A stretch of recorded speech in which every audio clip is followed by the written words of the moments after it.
ఒకటి కేకే గారి సర్వే, ఉమ్, 2 వైసీపీ వాళ్ళు ఆరోపిస్తున్న ఈవీఎం స్టాంపరింగ్. ఉమ్. అంటే అసలు నాకు ఒకటి అర్థం కాని విషయం ఏంటి అంటే అదే.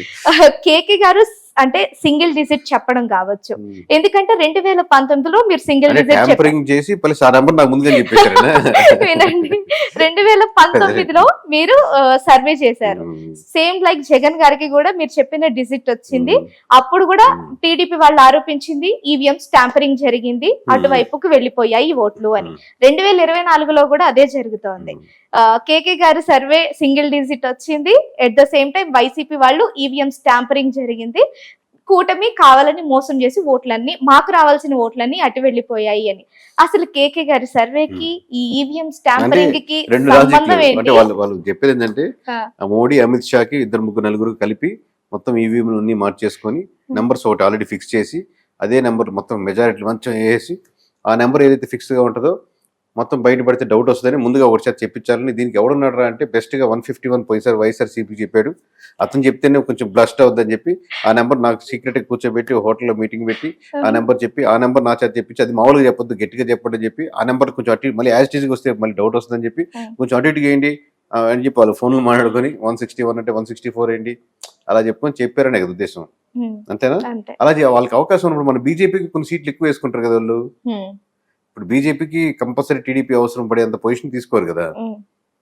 ఒకటి నిజంగా మెజారిటీలు ఇవ్వాలంటే చంద్రబాబుకే మెజారిటీ పెంచుకుంటారు కదా, లీస్ట్ మెజారిటీ ఇవ్వరు కదా. కాంగ్రెస్ కి ఇన్ని సీట్లు ఇవ్వరు కదా, కాంగ్రెస్ తగ్గించేస్తారు కదా ఫస్ట్. వైఎస్ఆర్సీపీకే తగ్గించినప్పుడు కాంగ్రెస్ కూడా తగ్గిస్తారు కదా. సరే ఎన్ని క్వశ్చన్లు అనవసరం మామూలుగా. ఇప్పుడు పోయినసారి కూడా అన్నారు, టీడీపీ వాళ్ళు కూడా అన్నారు ట్యాంపరింగ్ జరిగింది, ఏదో జరిగింది మమ్మల్ని అన్యాయం జరిగింది, లేకపోతే అన్ని సీట్లు వచ్చిన మేము 23 సీట్లు బాగుంది అని టీడీపీ కార్యకర్తలు కూడా అప్పుడు నమ్మారు. ఇప్పుడు అబ్వియస్ గా నాయకుళ్ళు ఇలా ఏదో చెప్తా ఉంటారు, కొంచెం నీకు లాజిక్ లెస్ గా ఉన్నామంటే అది కరెక్టే ఉంటుంది, లేకపోతే ఎంత అది చూడడం కూడా కరెక్ట్ అనిపిస్తుంది. 151 సీట్స్ ఏంటి, 11 జగన్ గారు కూడా చెప్పినట్టుగా ఏం జరిగిందో దేవుడికో తెలుసు. అటువైపు పెద్ద పెద్ద కూటమిలో చాలా పెద్ద పెద్ద మంది నేతలు ఉన్నారు, సో ఏం జరిగిందో దేవుడికి తెలుసు అంటే ఆయన కూడా ప్రజలకి ఇండైరెక్ట్ గా ఒక సూచన ఇస్తున్నారు, ట్యాంపరింగ్ ఏమైనా జరిగింది అన్నట్లు. 1,30,00,000 మంది మిమ్మల్ని నమ్మారండి. You have to believe the percentage of votes you got.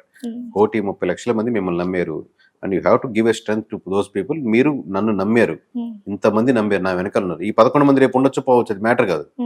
ఇంతమంది నమ్మారు, మీకు రిప్రజెంటేషన్ చేసే విధంగా నేను ఉంటాను. రేపు పొద్దున ఇంకా ఎక్కువ పర్సంటేజ్ మన వైపు నడుపుకునే మనం నడుచుకుంటాం, అంతేగాని ఈ అటు ఇటుగా మాట్లాడకూడదు. అసలు మీ దృష్టిలో ఈవీఎం స్టాంపరింగ్ అనేది జరుగుతుందంటారా? అసలు సాధ్యమయ్యే పనేనా? ఇంపాసిబుల్ కేసు అండి అది. ఇంత పెద్ద బూత్ లెవెల్ ఇంత పెద్ద నెట్వర్క్ లో పెట్టుకుని చేశారంటే చిన్న ఒక మిస్టేక్ అయినా జుబ్ అని మారిపోతాయి నెంబర్లు. ప్రతి ఒక్క నియోజకవర్గం ప్రతి ఒక్కటి క్రోడీకరించి చేసి అలా చేసుకున్నప్పుడు వాళ్ళకే ఫేవరెట్ గా వేసుకునే ఆస్కారం ఉంటుంది. ఇంత రిస్క్ తీసుకోరు కదా. బీజేపీకి మంచి ఇప్పుడు 400 పార్ అన్నారు, నీట్ గా అదే లెవెల్లో వేసుకునే వాళ్ళు ఇంత అవకాశం ఉండేది కదా. సరే 400 అంటే డౌట్ వచ్చినా 380 కన్నా ఉండేవాళ్ళు కదా ఏ కేసు వేసుకున్నా కానీ.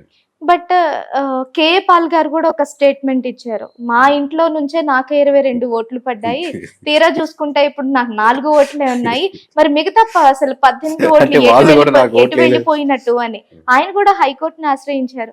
అసలు దీని వెనుక మర్మం ఏమై ఉంటుందని మీరు అనుకుంటున్నారు? అంటే వాళ్ళ ఫ్యామిలీ మెంబర్స్ ఎవరు కేసారో మనకు తెలియదు కదా, మనం వాళ్ళని వ్యక్తిగతంగా అది వాళ్ళ ఇష్టం కదా. 22 మంది కుటుంబ సభ్యులు వెళ్ళారు, చాలా దగ్గర చూసారు ఎగ్జాంపుల్స్, వాళ్ళ ఓట్లే పడలేదు అది. సో అది వాళ్ళ ఇష్టం, వాళ్ళ ఫ్యామిలీ మ్యాటర్. ఓకే, సో ఆయన వాళ్ళు పైకి చెప్పింది వేరే అయ్యి ఉండొచ్చు, లోపల చేసింది వేరే అయ్యి ఉండొచ్చు. ఓకే, అండ్ కూటమి అని అంటున్నారు, కూటమి విజయం సాధిస్తుందని మీరు కూడా చెప్పేశారు. కానీ పవన్ కళ్యాణ్ గారి జనసేన విషయానికి వచ్చేసరికి 21 out of 21 అని మీరు చెప్పారు. కానీ నాకు ఇక్కడ రైజ్ అవుతున్న ఒక క్వశ్చన్ ఏంటి అంటే, అసలు టీడీపీ వల్ల జనసేనకి పవర్ పెరిగిందా, అసలు లేకపోతే జనసేన వల్ల టీడీపీకి పవర్ పెరిగిందా? ఏ పార్టీ వల్ల అసలు ఏ పార్టీకి లాభం చేకూరింది?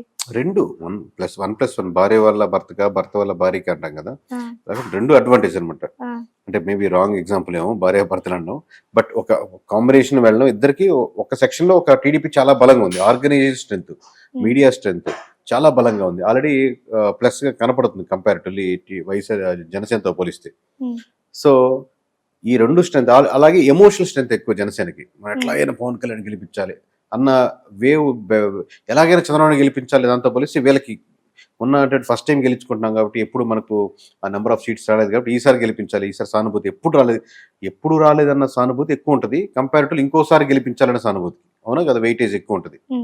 సో ఆబ్వియస్గా దీని వెయిటేజ్ దీంతో ఎమోషనల్ ఎక్కువ కరెక్ట్. బట్ దానికి కావాల్సిన స్ట్రక్చర్ వీళ్ళ దగ్గర లేదు. ఆర్గనైజేషన్గా స్ట్రక్చరల్గా ఎలా ప్లాన్ చేసుకోవాలి, ఎలా ఎలక్షన్ ఇంజనీర్ చేసుకోవాలి, బూత్ లెవెల్ మేనేజ్మెంట్ చేసుకోవాలి, ప్లానింగ్ ఏంటి, ఈ లెవెల్లో వీళ్ళు స్ట్రాంగ్గా ఉన్నారు, వీళ్ళు దాంట్లో వీక్గా ఉన్నారు. ఆబ్వియస్గా కంపారిటివ్లీ ఈ రెండు కాంబినేషన్లో చూసుకుంటే అప్పుడు ఇద్దరికి 1+1 అనమాట ఆఫర్స్ లాగా. ఖచ్చితంగా నేను చెప్పాను కదా, ఈవీఎంలతోటి ప్రతి ఎలక్షన్లో చెప్తున్నారు. ఇప్పుడు ఎలా తయారైందంటే చూసుకోండి పాత పేపర్లు అని పేపర్లు కూడా పెడుతున్నారు. పోలింగ్ అయిపోగానే ఎలక్షన్ కమిషన్ వాళ్ళు ఆ లాస్ట్ ఫేజ్ పోలింగ్ అవగానే దేశవ్యాప్తంగా పోలైన ఓట్లు అని ఒక నెంబర్ ఇచ్చారు. కౌంటింగ్ అయిపోగానే దేశవ్యాప్తంగా కౌంటింగ్ అయింది అని ఒక నెంబర్ ఇచ్చారు. ఈ 2 నెంబర్లకి తేడా ఉంది. ఈ ఎలా అనేది కొంతమంది అంటాడు లేదండి పోస్టల్ ఓట్లు వాళ్ళు కలపలేదని. పోస్టల్ ఓట్లు కలపకుండా ఈసీఐ ఎందుకు డిక్లేర్ చేస్తుంది ఎలక్షన్ కమిషను? అసలు దీని మీద వెళ్ళి ఇప్పుడు చంద్రబాబు నాయుడు గారు తెలుసుకోవాలనుకుంటే 5 నిమిషాల్లో కరెక్ట్గా వచ్చేస్తుంది. ఎలక్షన్ కమిషన్ వాళ్ళే కరెక్ట్గా పంపుతారు. ఏంటి తేడాలని అడగాలి, ఎందుకు వచ్చే తేడాలని అడగాలి. నాకు ఒక ఆయన రాయలసీమ ఆయన ఏం చెప్పాడంటే వాళ్ళ ఊర్లో ఓ బూత్ ఉంది కదా, ఆ బూత్ ఎప్పుడు రిగ్గింగే, ఈవీఎంలు వచ్చినా రిగ్గింగే. లాస్ట్ టైం ఆ ఊరిలో ఆ రిగ్గింగ్ చేసే మనిషి ఒక పార్టీలో ఉన్నాడు, ఈసారి ఈ పార్టీలోకి వచ్చాడు. అందుకని ఆ మనిషి కూడా అందరికీ తెలుసు. వెళ్ళటం అక్కడ ఏదో 5,000 నొక్కేస్తారు, ఏదో చేస్తారు, మిషన్ వర్స్ పెట్టి నొక్కేస్తారు టక్ టక్ టక్ అని. 660 ఓట్లు ఒక పార్టీకి, వాళ్ళు కూడా జాగ్రత్తగా చేస్తారు, మళ్ళీ ఎవరికి అనుమానం రాకుండా వన్ సైడ్ నొక్కేసుకోరు. 140 ఓట్లు ఒక పార్టీకి నొక్కున్నారు. నొక్కిందా ఆ రకంగా నొక్కారని ఆ 10 మంది ముఖ్యులు ఉన్నారో వాళ్ళందరికీ తెలుసు. అది కౌంటింగ్ వచ్చేటప్పటికి వీళ్ళు 140 ఎవరికైతే నొక్కారో వాడికి 240 మెజార్టీ వచ్చింది. ఈ 660 పోయి 240 మెజార్టీ మొత్తం అంటే 1000 ఓట్ల 1200 ఓట్ల ఒక్కొక్క ఈవీఎంకి. అది చెప్పాడు ఏదో మోడీ ఉందండి అని ఫోన్ చేసి చెప్పాడు. మేము మా ఊర్లో ఎలాగ ఎప్పుడు వాళ్ళు నొక్కేసుకుంటాం, ఎవడ రాడు పోలింగ్కి, ఇలా నొక్కుతుంటే ఎలా వచ్చేసింది, ఏదో తేడా ఉంటుంది. కానీ నువ్వు చెప్తా వచ్చంటే మేము ఎక్కడ చెప్పండి మేమే నొక్కేసుకున్నామని. ప్రతిపక్షం కూడా బలంగా ఉండాలి. ప్రతిపక్షం లేని డెమోక్రసీయే కాదు. ఇప్పుడు ప్రతిపక్షం ఆంధ్రప్రదేశ్లో 11 స్థానాలకు వచ్చేసింది. స్థానాలు 11 వచ్చినా 2019 ఎలక్షన్లో చంద్రబాబు నాయుడు గారికి ఎన్ని ఓట్లు వచ్చాయో అంతకన్నా 1-2 ఓట్లు ఎక్కువ వచ్చాయి జగన్కి. ఇప్పుడు స్థానాలు 11 వచ్చినా ప్రతిపక్ష పాత్ర మీరు నిర్వర్తించడంలో విఫలమైతే మాత్రం ప్రజాస్వామ్యానికి అర్థమే లేదు. మనం 14లో చూసాం, ఏడాదిన్నర ముందో జగన్మోహన్ రెడ్డి బాయ్కాట్ చేసి అసెంబ్లీని బయటకు వచ్చేసాడు, అసెంబ్లీకి వెళ్ళడం మారించారు. అలాగే 19లో చూసాం, చంద్రబాబు నాయుడు గారు బాయ్కాట్ చేసి బయటకు వెళ్ళిపోయారు, అక్కడ కూడా అసెంబ్లీ ఏమీ జరగలేదు. ఇప్పుడన్నా కనీసం ఉన్నది 10 మంది అయినా అసెంబ్లీలో కరెక్ట్గా మీరు ఏం చేయాలి, ఎందుకంటే అత్యున్నత వేదిక అది. ఏం అడగాలనుకుంటున్నారో ఏం చేయాలనుకుంటున్నారో చేయండి. అయిపోయింది. అప్పుడు 23 వచ్చినప్పుడు మీరు చెప్పారు 23 స్థానాలు వచ్చాయి, ఇంక అయిపోయింది చంద్రబాబు నాయుడు చాప్టర్ క్లోజ్ అని. ఇవాళ ఏమైంది? మీకు 11 స్థానాలు వచ్చినప్పుడు వాళ్ళు అంటారు మీ చాప్టర్ క్లోజ్ అని. చాప్టర్లు ఏవి క్లోజ్ అవ్వవు. మీకు ఒక ఉదాహరణ చెప్తాను, ఇదేదో నేను ఊహించి చెప్తుంది కాదు. 1989లో ఇక్కడ సీనియర్లకు తెలిసి ఉంటుంది, 89లో ఫస్ట్ టైం ఎంజీ రామచంద్రన్ చచ్చిపోయిన తర్వాత ఎలక్షన్లు జరిగాయి. అంతకుముందు ఆ ఎంజీ రామచంద్రన్ గారి భార్య జయలలిత ఇద్దరు కూడా పార్టీ నాదంటే నాదని కొట్టుకున్నారు. 89 ఎలక్షన్లో క్లియర్గా 169 సీట్లు కరుణానిధి గారి పార్టీకి వచ్చాయి, 30 సీట్లు జయలలిత గారి పార్టీకి వచ్చింది. కరుణానిధి గారు సీఎం అయ్యాడు. నెక్స్ట్ 91లో రాజీవ్ గాంధీ గారు చచ్చిపోయిన తర్వాత అనుకుంటాను ఈ ఎల్టీటీఈకి కరుణానిధికి సంబంధాలు ఉన్నాయనే దీంతో కరుణానిధి ప్రభుత్వాన్ని రద్దు చేశారు. రద్దు చేసి మళ్ళీ ఎలక్షన్లు వచ్చాయి. మళ్ళీ ఎలక్షన్లు వస్తే జయలలితకి 225, కరుణానిధికి 7 సీట్లు.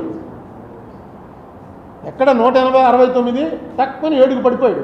రూలింగ్లోంచి అపోజిషన్లోకి మెజరబుల్ అపోజిషన్. కానీ ఏడుస్తూ ఇంట్లో కూర్చోలా, నడిపాడు 5 ఏళ్ళు ప్రతిపక్ష పాత్ర నడిపాడు 7గురితోటే. నడిపి 96 వచ్చేటప్పటికి కరుణానిధికి 221, జయలలితకి 4 అసెంబ్లీ సీట్లు. లాస్ట్ టైం 7 వచ్చిన వాడేమో 221 పెరిగాడు, 225 వచ్చిన వాళ్ళు 4కు తగ్గారు. 2011లో మళ్ళీ 203 జయలలిత 2 సార్లు నెగ్గింది. 2016లో కూడా నెగ్గింది ఆవిడ చచ్చిపోవటానికి ముందు. అంతకుముందు ఎప్పుడు ఒకసారి ఈయన ఒకసారి ఆవిడ అలా వచ్చేది, 2 సార్లు నెగ్గింది.